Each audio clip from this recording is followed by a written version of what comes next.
Syekh Subakir mempunyai tugas apa? Merantai, apa? Mengkerangkeng apa? Mengikat makhluk-makhluk jahat yang ada di Jawa. Semua diikat dengan rantai, dibuang ke Laut Selatan. Kecuali dua makhluk yang tidak mengganggu Islam. Gak mau dibuang ke Laut Selatan, yaitu Assalamualaikum warahmatullahi wabarakatuh. Bismillah, alhamdulillah, wassalatu wassalamu ala sayyidina wa maulana wa syafi'ina wa habibina Muhammad Rasulillah wa ala alihi wa sahbihi wa man tabi'a sunnatahu wa jama'atah min yaumina hadha ila yaumin nahdah. Sahibil fadilah,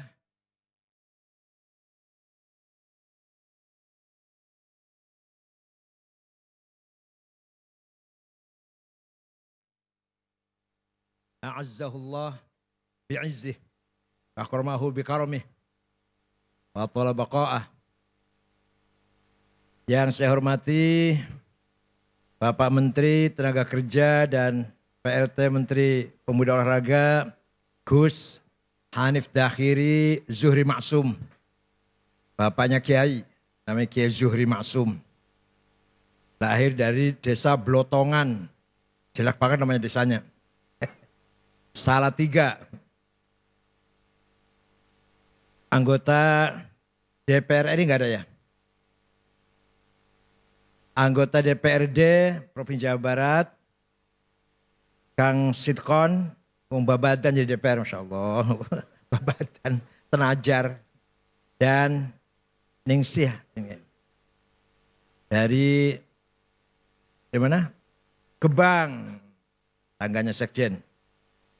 Wakil Sekjen PBNU Gus Imam Pituduh, ini sudah 8 tahun tiap hari puasa. Kecuali di hari yang diharamkan. Tapi gak kaya-kaya. Gak sugi-sugi sampai saiki. Oh ya, Rois Syuriah PBNU, Kiai Mustafa Akil, Rois PBNU. Kalau saya Tanfidia malah. Tamu kita Kiai Haji Baduhun Badawi dari Kaliwungu.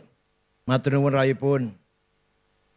Ikhwati ahli baiti Kempek yang berbahagia malam ini, para wali santri dan para khotimin, sadati wa sayyidati ayul khudur, Bapak Bupati Cirebon, gak usah PLT Bupati itu aja lah, sudah hakul yakin, Ki Haji Imron Rosyadi, dan Pak Kapolres, Pak Dandim, ini semuanya orang santri semua, pada malam ini minimal jadi santri semua.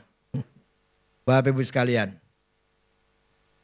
orang yang pertama kali membawa Al-Quran ke Pulau Jawa adalah Syekh Subakir. Syekh Ahmad Subakir membawa Al-Quran, diperkenalkan kepada Ratu Sima, Raja Kalingga di Jepara.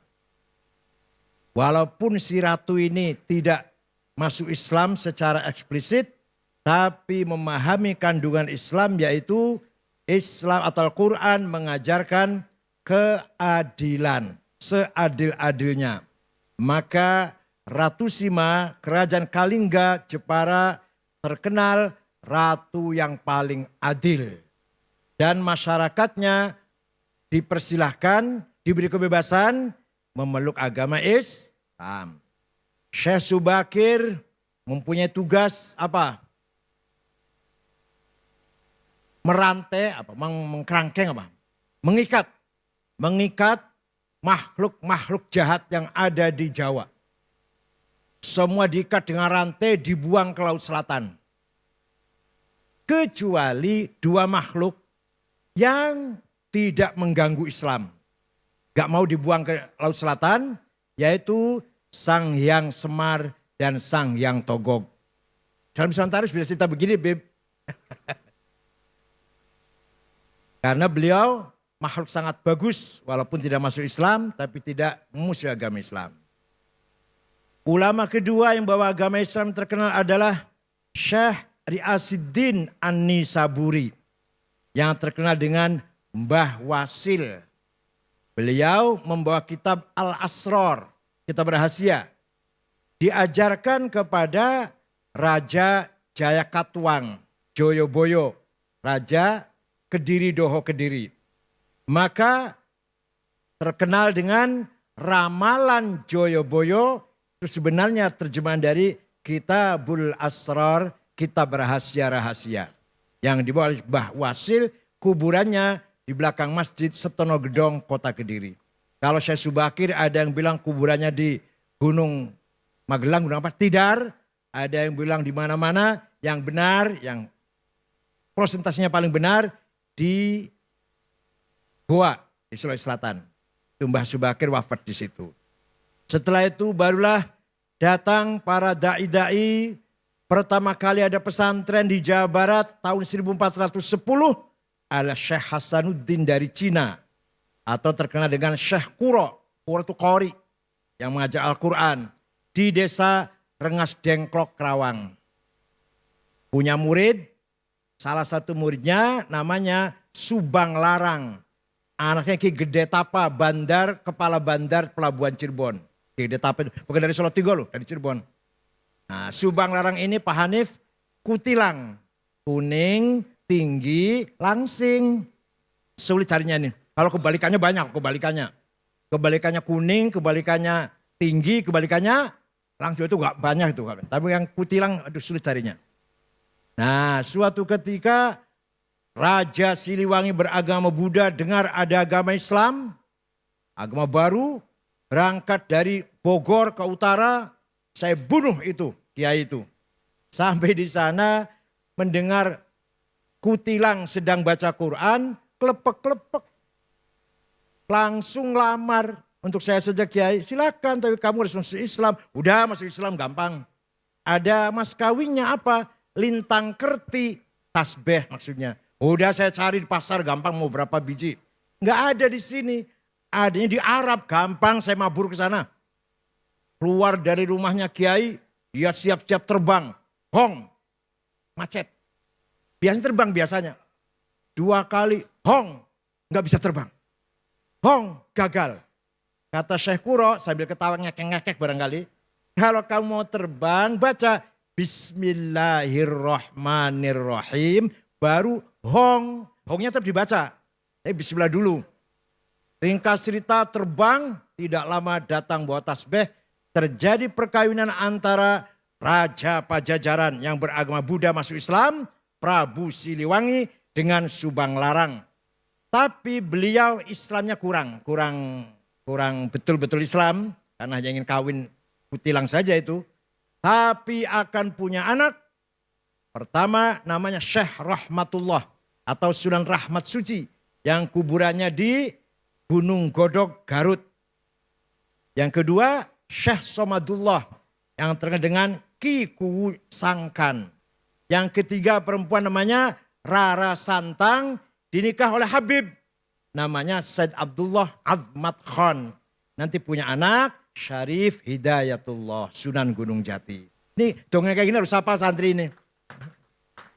Jadi bubarlah kerajaan Pajajaran setelah Prabu Kian Santang Sen Rahmatullah alias Ki Galantrang alias Ki Setra alias Maung Keling alias Maung Lodaya. Oh banyak sekali aliasnya itu. Menguasai kerajaan Pajajaran semua masuk Islam kecuali Patih Pucukumun dengan suku Baduy di Malimping tetap agamanya Sunda Wiwitan atau Karuhunan yang menyembah Batara, Sang Batara.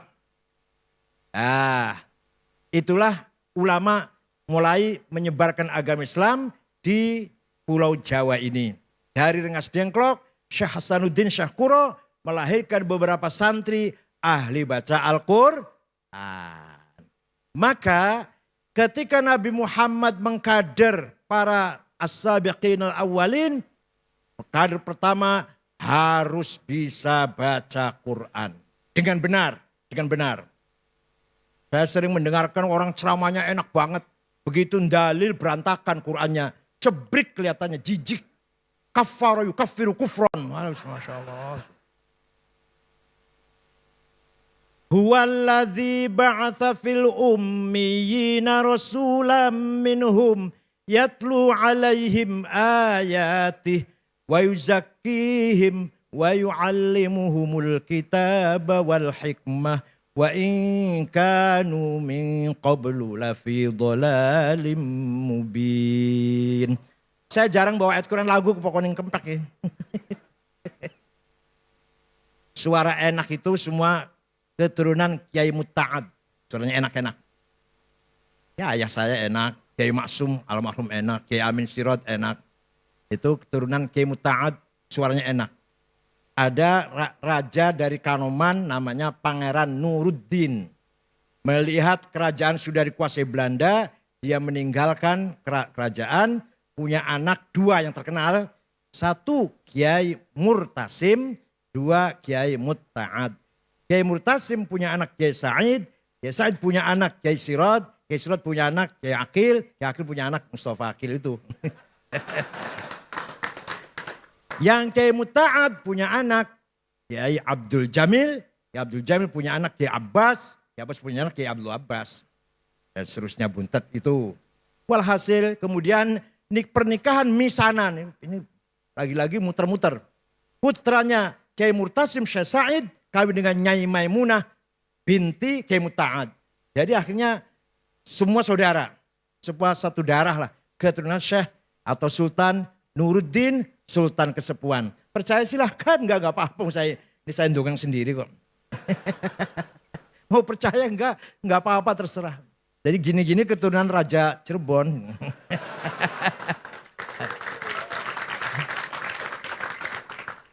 Itu kalau dari Kiai Sirot. Kalau dari istrinya Kiai Sirot, ibunya bapak saya, Nyai Fatimah binti Nyai Fadilah binti Kiai Soleh bin Asnawi Kudus bin Nyai Mujiroh binti Nyai Ulfiah atau Mbah Godeg binti Mbah Mutamakin Kajen Pati bin Sumodiningrat bin Sumonegoro bin Sultan Hadiwijoyo Jakatingkir. Waduh. Maka bin Sunan Pengging. Alah, Masya Allah turunan beli kena digoreng lah. Cuma cerita. Jadi kalau Mustafa Akil itu sakti dari Jakatingkir. Kalau Mustafa itu suaranya enak dari Sultan Nuruddin Cirebon. Nah, bukan apa-apa. Nasab itu penting. Kanjeng Nabi niku dipilih khiyarun min khiyar. Dipilih dari bangsa Arab. Bangsa yang paling mulia. Dari Arab pilih dari apa? Quraisy. Quraisy dipilih dari Bani Hashim. Bani Hashim dipilih lagi dari Abdullah ibn Abdul Muttalib. Maka tidak ada musuh Rasulullah yang mempunyai peluang menghina dari sisi keturunan. Gak ada. Muhammad Majnun, Muhammad Sakhir, Muhammad Kahin, Dukun, Paranormal. Gak ada. Muhammad anaknya siapa sih? Enggak. Semua mengakui Nabi Muhammad mempunyai nasab yang terhormat di tengah-tengah masyarakat Mekah. Oleh karena itu nasab itu penting. Tadi Habibuna tadi sudah membahas kalau mau ngelamar harus ahli sunnah wal jamaah. Itu dalam rangka menjaga gen, menjaga DNA. Hadirin yang saya hormati. Nah, Rasulullah bagaimana cara mengkader masyarakat yang dari sisi peradaban ummiyin, buta huruf, primitif. Dari sisi agama teologi, dhalalim mubin. Masya Allah, sempurna banget orang Arab itu jahiliyahnya. Ilmu ummiyin, agama, dhalalim mubin. Sesat sepol-pole sesatnya. Tapi Rasulullah berhasil mengkader sahabat yang bangsa yang seperti itu. Pertama, yatlu alaihim ayatih. Diperkenalkan baca Al-Quran.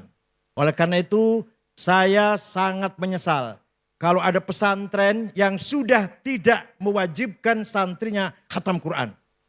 Walaupun modern apalah, kalau enggak khatam Quran, pesantren itu tidak mutu berarti. Pesantren pertama kali harus yatlu alaihim ayatih. Walaupun gak kayak kempek banget ya gak apa-apa lah, kalau kempek kan susah. Ada ismam, ada imalah lah ya Allah. Bismillah maju reha, angel banget.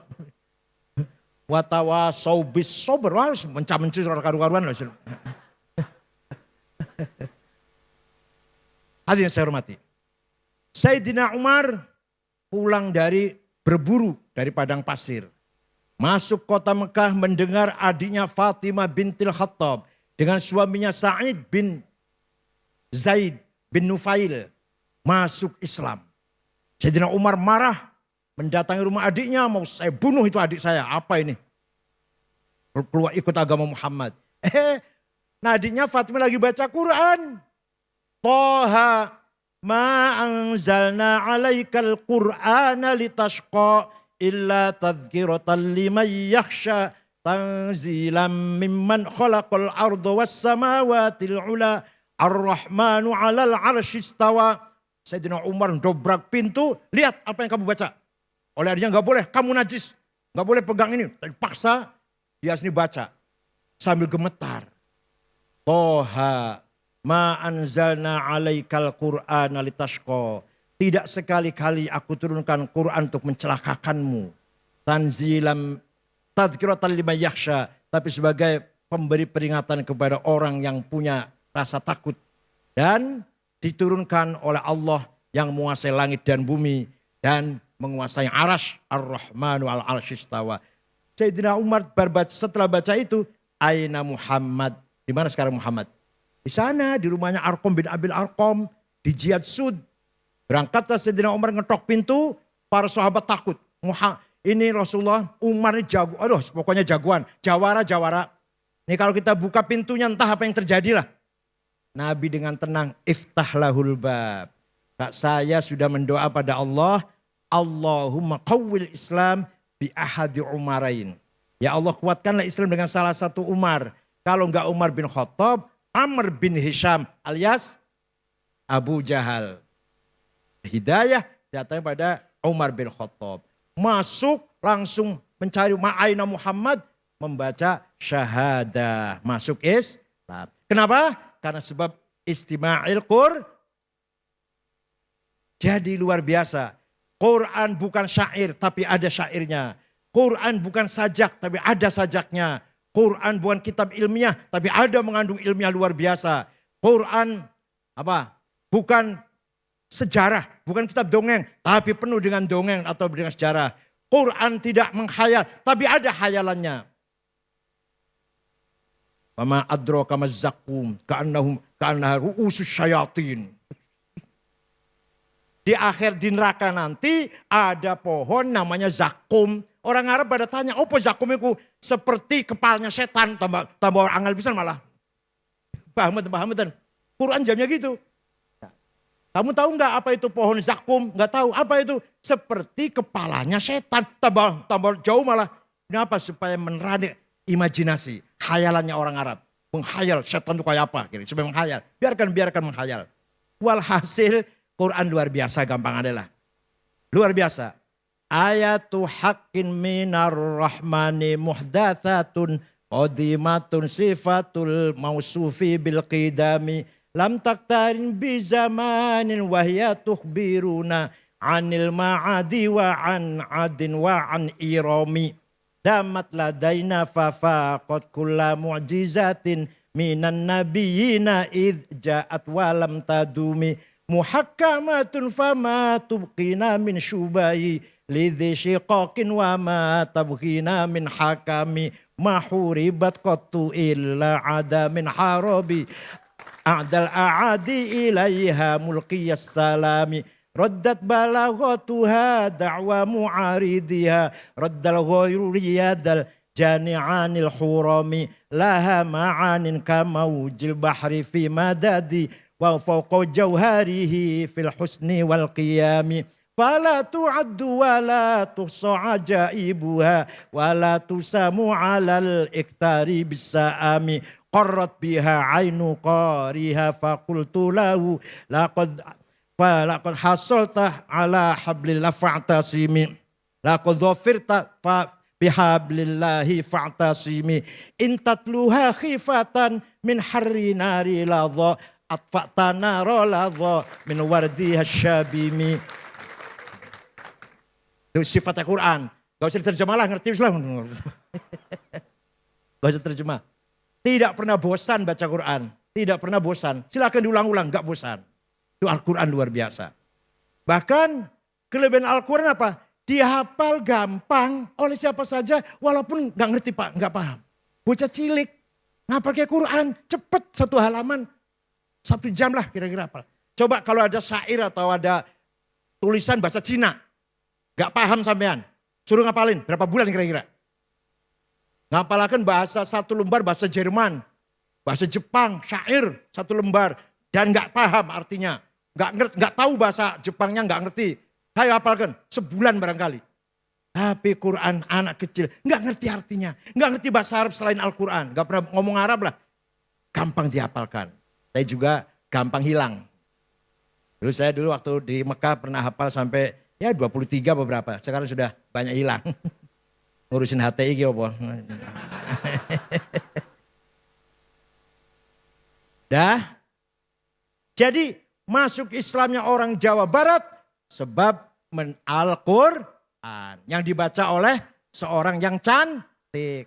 Jadi baca Quran suaranya enak, lagunya merdu, orangnya cantik. Nah kalau orang yang enggak cantik ya belum tentu itu. Prabu Siliwangi belum tentu masuk Islam itu. Dah. Wa yuzakkihim. Yang kedua Nabi Muhammad diperintah oleh Allah agar membangun karakter. Karakter building. Agar orang tadi jahiliyah gak ngerti apa-apa. Gak ngerti nilai, gak ngerti norma, gak ngerti akhlak, gak ngerti budaya. Tidak berperadaban. Diajari hak nafsunya, jiwanya berkarakter. Setiap kita ini punya 2. Punya jiwa. Jiwa itu punya 2 perangkat. Namanya nafsu ghadabiyah dan nafsu syahwatiyah. Saya harus jadi presiden, saya harus jadi bupati, saya harus jadi ketua PBNU. Ini datanya dari nafsu ghadabiyah. Tapi kalau niatnya bagus, caranya benar, nggak menyakiti orang, tujuannya ibtigha amardatillah, namanya bukan nafsu ghadabiyah, tapi namanya himmah apa? Kita harus besar himmah kita. Tahun 24 NU harus presiden. Itu loh. Bupati Cirebon sudah NU. Insya Allah nanti dilantik, insya Allah nggak lama lagi. Harus kita rebut. Luar biasa. Ini mumpung kita luar biasa mendapatkan wakil presiden yang nggak ngerti. Ya, orang nggak ngerti gimana lagi, Beb? Masa saya layanin nanti sama-sama gobloknya nanti. Ma'ruf sudah tua, masih ambisi, tinggal matinya saja. Loh, ini goblok namanya orang nih. Kalau niatnya baik, caranya benar, tujuannya baik, bukan hawa nafsu. Namanya himmah. Muhammadun qa'imun lillahi dzuhimami. Muhammadun tayyibul akhlaqi wasyiyami. Muhammadun khairurus lillahi qatibatan. Muhammadun sadiqul aqwali wal kalimi. Panjang lah. Walhasil Nabi Muhammad pun orang yang himanya besar. Kalau himanya nggak besar, nggak akan sukses. Wali Songo himanya besar. Kalau nggak himanya besar, nggak akan sukses. Kiai Hashim, Kiai Wahab himanya besar. Kiai Wahab tahun 27, 28, 29, tahun 30 sampai Kemenes. Pandeglang, saya saja sekarang ke Menes males. Masih nggak enak ke sana tuh lah. Kiai Wahab datang ke sana. Bikin NU, namanya Kiai Abdurrahman. Kakeknya, istrinya Kiai Hafidh Utsman almarhum. Itu Kiai Abdurrahman itu. Berdiri NU di Banten. Terus ke Sumatera Selatan, Palembang. Kiai Kamil Soleh. Bapaknya Taufik Kamil mantan Dirjen Haji waktu Pak Agil Munawar itu. Terus ke Bogor, Pak Gentongan Kiai Abdul Hamid. Ke Betawi, Guru Marzuki Cipinang Muara. Ke Semarang, ke Cirebon, ke Cirebon. Kiai Abbas Buntet, Kiai Amin Babakan Ciwaringin, Kiai Syatori Arjawinangun, Kiai Suja'i Segeran Indramayu. Ke Semarang Kiai Ridwan, ke Lasem Mbah Maksum, bapaknya Kiai Ali Maksum guru saya Rois Am. Dan ke Kudus Raden Asnawi Kudus. Ke Cepu Kiai Ihsan, Lombok Tengah Kiai Faisal dan kiai-kiai yang lain. Kiai Wahab muter-muter tanpa proposal. Uang sendiri itu. Nah karena pergi-pergi waktu itu nggak bisa langsung pulang. Kalau saya sekarang ke Surabaya sore pulang bisa. Kemanapun bisa langsung pulang. Ke Papua pun pagi datang sana ceramah, sorenya pulang. Kiai Wahab coba bayangkan berbulan-bulan. Maka istrinya banyak. Sampai lupa jandanya. Suatu ketika naik kereta api dari Jombang. Di Jogja ada perempuan naik. Duduk di depannya. Lama-lama aku kayak kenal kalau sampean ki. Lah nyong kalau bekas jenengan. Lupa, jangan lupa. Jangan ditiru, jangan ditiru. Kalau ilmunya kayak Ki Wahab gak apa-apa. Hadirin yang saya hormati. Karakter, himmah. Ya, harus besar himmahnya. Nah, terutama pemangku pesantren, pewaris pesantren. Jangan hanya membanggakan almarhum. Saya cucunya kiai. Saya bapak saya, kakek saya kiai besar. Alim. Ente apa? Gombal. Gombalnya apa? Lap, serbet. Mending serbetnya meja, serbetnya WC lagi. Masya Allah. Bapaknya alim, kakeknya alim. Lah kamu gombal. Jangan sampai ini. Maka kita mau menerima warisan Kempek ini, kayak Mustafa ini. Mewarisi dari orang besar, orang bermanfaat ilmunya. Dari jad sampai ayah. Dan sampai sekarang, alhamdulillah kita tunjukkan kemampuan kita. Tidak hanya mengandalkan nasab, tapi juga hasab prestasi kita. Wa syarrul alamina dawu khamuli idza fakhartahum dzakarul jududa wa khairun nasi dzu hasabin qadimi aqama li nafsihi nas hasaban jadida. Sejelek-jeleknya manusia hanya membanggakan judud, membanggakan kakek, membanggakan ayahnya. Tapi kamu sendiri bukan orang besar.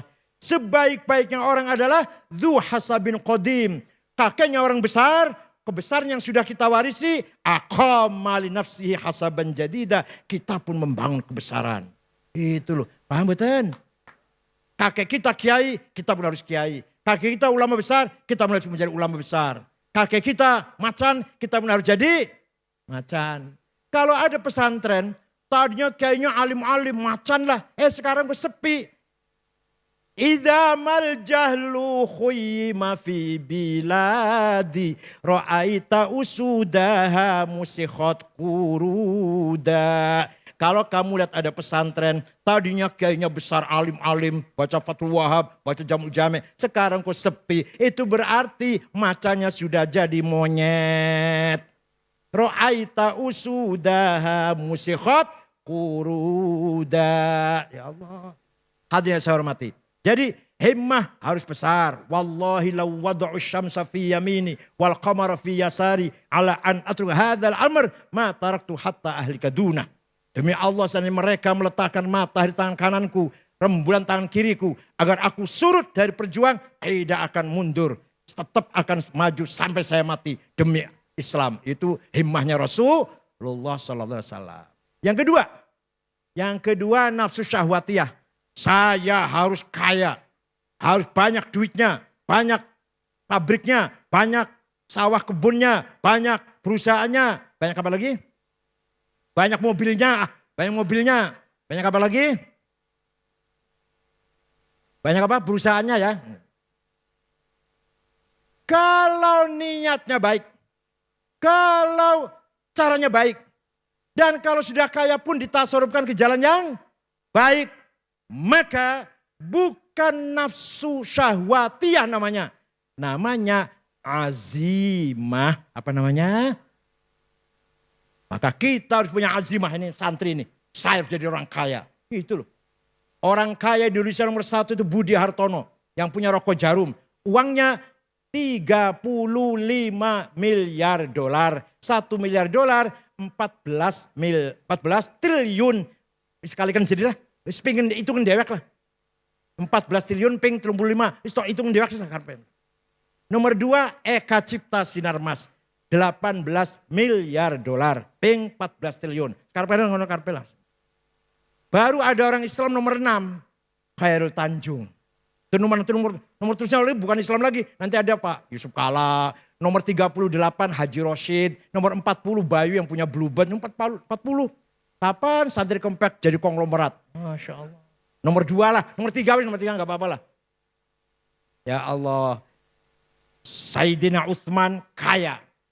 Suatu ketika datang dagangannya 700 kontainer, 700 onta.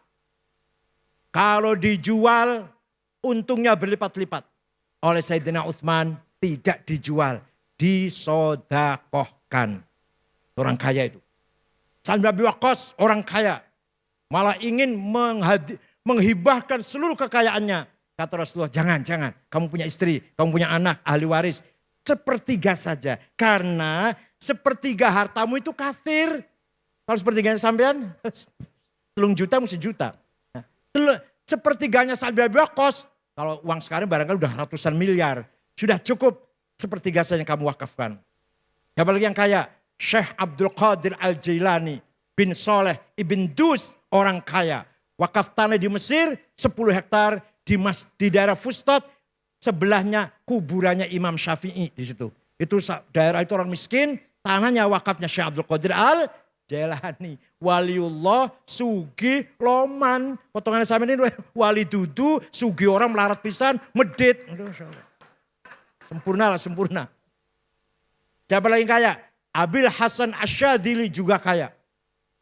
Pakainya tiap hari ganti, minyak wanginya mahal. Rumahnya villa bagus, pokoknya hebat. Pembantunya pelayannya 16. Kereta ditarik 2 kuda. Kalau sekarang ya BMW, Mercy. Kalau sekarang kan Avanza, Luxio lah. Grand Mark lah. Yang sakit semua nanti, pinggang sakit semua naik itu. Syekh bin Hasan Asyadili kereta tarik 2 kuda. Ketika ditanya, Syekh panjenengan waliullah bahkan minal aqtabil arba'ah. Untuk Qadir Al-Jailani, Abdul Asyadili, Hasan Rifa'i, Ahmad Badawi. Ahmad Badawi itu wali kutub 4. Sampean wali pakaiannya bagus kayak gitu. Terus kenapa? Kalau lihat wali yang lain kok pakaiannya cap gajah duduk, santrinya, sarungnya. Bajunya koko, 2 minggu belum dicuci. Kopiannya hitam enggak, coklat enggak, hitam campur coklat. Sandalnya lili. Minyaknya misik. Nah tasnya itu bukan tasnya kayak Pak Bupati, tasnya mereknya Aigner, Ecolak, Delsi. Itu enggak, di pojok ada tulisan Musyawarah Majelis Ulama Kabupaten Cirebon. Tas bagian Musyawarah MUI. Terus gimana? Langgi, kiai-kiai lain kok miskin kayak nyemprul, tapi kalau panjenengan wali besar kok pakaiannya mewah. Libasi yakul, pakaianku iso ngomong, pakaian saya bisa ngomong. Ngomongnya gini, Ayyuhan nas, ana ghani fala tarhamuni. Saya kiai kaya, enggak usah kamu amplopin. Itu artinya. Tapi kalau kiai yang nyemprul, nah tadi. Itu pakaiannya ngomong, Ayyuhan nas, ana fakir farhamuni. Maka kiai harus mentereng, style. Wah, minyaknya harus minyak minimal Bornain, itu 4,5 juta itu. Atau apa, sing murah ya, Bulgari 1,5 juta Bulgari. Nah, Aigner yang murah lah 1,2 juta. Dan misik 510 gram, Masya Allah. Sarung BHS, baju batik sutra, gitu lah Masya Allah. Tiap hari ganti, bolak-balik batiknya itu terus memalukan. Harus gagah. Nah ini Pak Bupati harus memikirkan kayak yang tadi itu. Dipikirkan kayak yang tadi itu. Rokoknya jarum coklat. Ngajari di musola, musolanya listriknya 5 watt. Tikarnya sobek, banyunya kosong, cibuknya bolong. Masya Allah. Masya Allah. Nah, mari kita bangun karakter kita harus punya himmah dan punya azimah. Ala qadri ahlil azmi ta'til azaimu wa ta'ti ala qadril kiramil makarimu. Fatakburu fi ainis soghiri sigharuha wa tasgharu fi ainil azimil azaimu. Segala hal tergantung kita. Kalau kitanya berhati besar, segala pasar kecil. Kalau kita berhati kecil, masalah semua problem besar. Fatakburu fi ainis soghiri sigharuha. Tapi kalau kita hatinya besar, wa tasgharu fi ainil azim idhamuha. Paham betul? Al-azaim kecil semuanya. Gus Dur, kalau ada tamu datang Gus, saya banyak problem Gus. Bisnis bangkrut, bertani gagal, istri cerewet. Bisa diatasi nggak? Bisa diselesaikan nggak? Ya bisa sih Gus, ya udah nggak usah dipikir. Besoknya ada tamu lagi, Gus, saya agak teman lah. Saya punya problem besar Gus, dagang ditipu orang, bertani bangkrut, utang banyak, istri minta cerai, anak-anak gak karuan, dapat fitnah dari tetangga, bisa diberesin gak? Gak bisa Gus. Ya udah gak usah dipikir, gak bisa diberesin. Itu artinya minallah wa ilallah wa ma'allah. Paham betul? Orang punya azimah tidak pernah mengatakan masalah ini besar, semua kecil. Ente munggah Gunung Cermek, dur beli. Tinggi gak Gunung Cermek? Kalau ente sudah sampai di atas, pasti di bawah kakimu.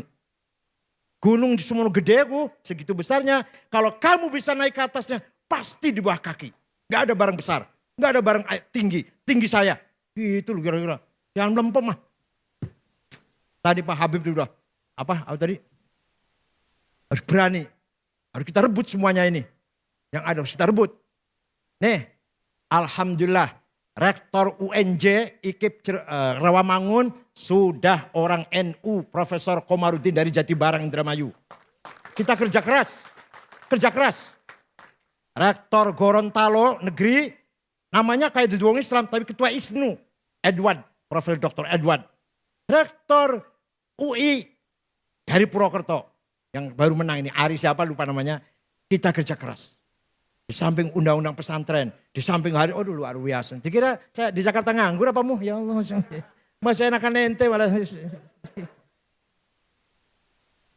Undang-undang pesantren bukan tanpa kemeringet loh. Ada 3 poin yang tadinya tertulis. Saya tolak. Saya panggil Pak Marwan Dasopan, ketua baliknya dari PKB. Saya panggil Cucun ya, Cucun. Nah, saya panggil semua Fathan. Satu lagi. Perempuan. Dari Cianjur. Ya, saya panggil semuanya. Nih 3 ini harus apa kata saya dulu ya. Kalau enggak saya tolak undang-undang ini. Pertama, independensi pesantren harus tetap dipertahankan.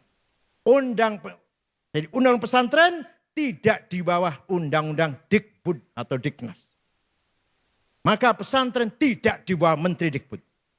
Ada lagi kata-kata.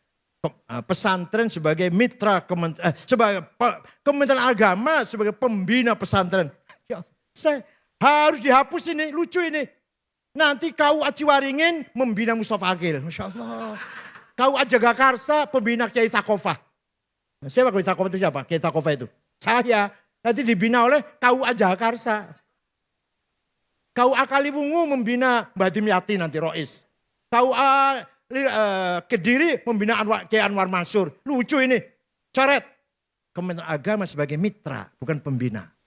Yang ketiga, ada penegasan bahwa pesantren adalah pusat peradaban Islam.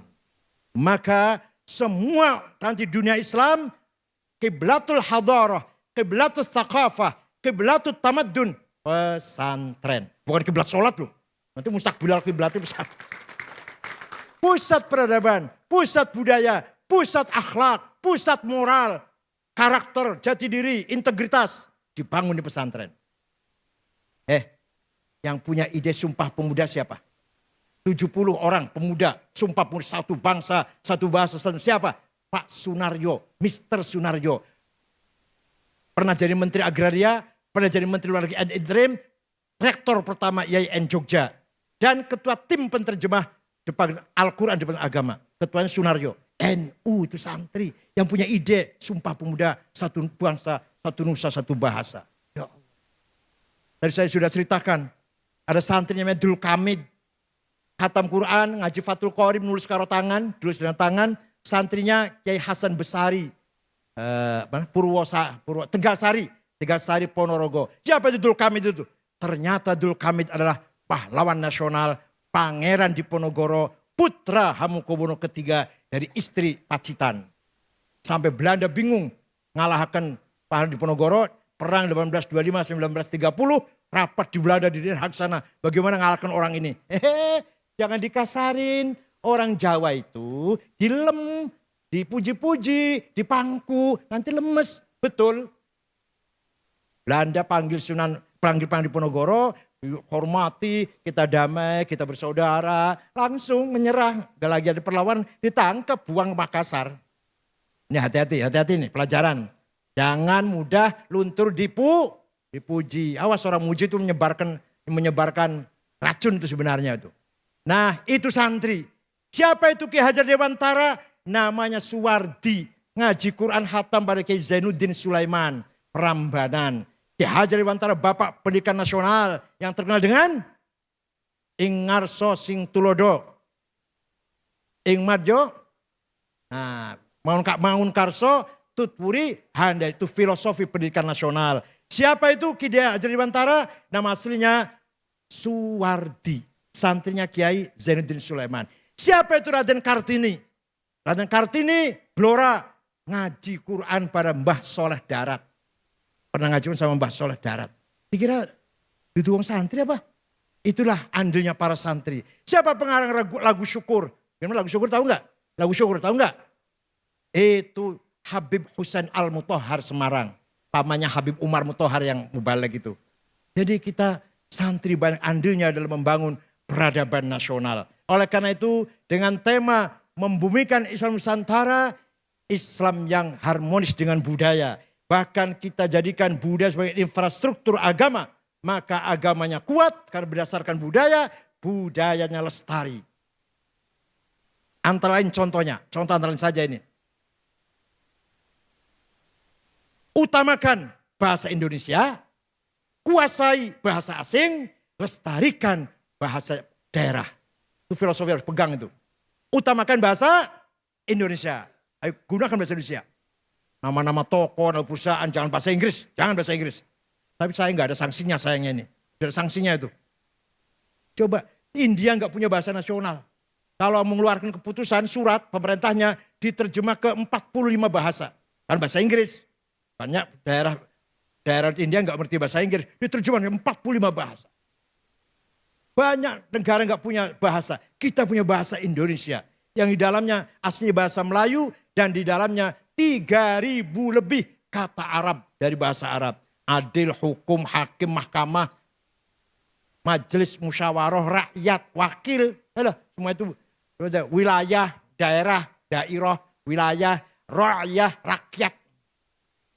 Apalagi karib, sahabat, akrab, bahasa saat, zaman, waktu. Bahasa Arab semua itu aslinya. Masuk ke bahasa Melayu menjadi bahasa Indonesia. Kenapa tidak bahasa Jawa yang dipakai bahasa resmi? Bahasa Jawa masih mengandung ras kasta-kasta. Sira, kowe, sampean, panjenengan. Ini enggak cocok tuh bahasa nasional ini. Mbadog, mangan, dahar. Ngelek ya. Ngelek, nguntal. Molor, turu, sare. Halah, enggak cocok untuk bahasa nasional. Masih mengandung kasta ini. Makanya keputusannya diambil bahasa Melayu yang ijaliter. Kamu, saya, kamu, dia, udah sama saja. Siapapun. Berarti mengandung nilai egalitarian. Mengandung nilai persamaan. Maka diambil bahasa Melayu. Tapi jangan lupa bahasa asing. Inggris harus dikuasai. Waktu serapat dengan ormas-ormas dengan Pak Yusuf Kala. Setelah terjadi pembakaran bendera itu. Ada yang marah-marah sama Pak Yusuf. Kenapa perusahaan Cina datang dengan tenaga kerjanya datang ke sini. Teknisnya semua insinyurnya dari Cina semua. Pak Yusuf Kala sambil ketawa jawabnya. Itu katalognya mesin bahasa Cina. Nggak ada bahasa Inggrisnya. Yang bisa bahasa Cina jarang insinyur Indonesia ini. Maka harus teknisinya harus dari Cina. Salah siapa nggak ngerti bahasa Cina? Yang salah siapa itu? Itu antara lain mengapa banyak sekali teknisi ke Cina ini. Habib Fadil Al-Jilani qad hadar.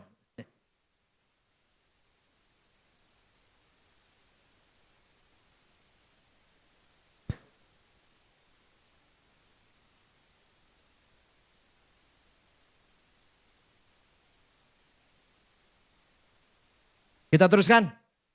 Setelah membangun karakter, maka baru wa yu'allimuhumul kitab. Pendidikan, transfer of knowledge. Ini luar biasa. Karakter dulu, akhlak dulu, baru ilmu pengetahuan, baru skill. Jangan dikira pesantren gak ada ilmu. Ada orang gak ngerti pesantren, dikira gak ada ilmu di pesantren. Saya tunjukkan, satu saja.